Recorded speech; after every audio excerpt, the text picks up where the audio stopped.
Picture na tayo muna. Picture. Ready? 1, 2, 3, pull.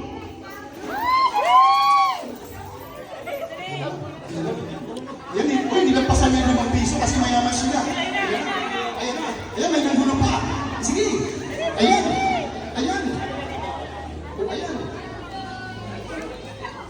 Ako, nalilito siya. Ate, bitawan mo kasi yung hawak mo. Bitawan mo to. Abala yan eh.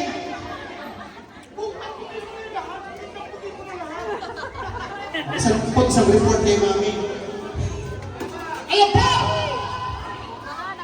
Oh, ayan, natulala ka na. Oh, eto sa inyo. Sa dami niya, natulala ka na. Ayun. Sige po!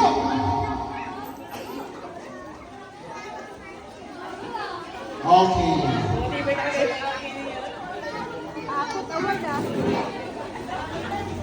Ano? So ngayon po,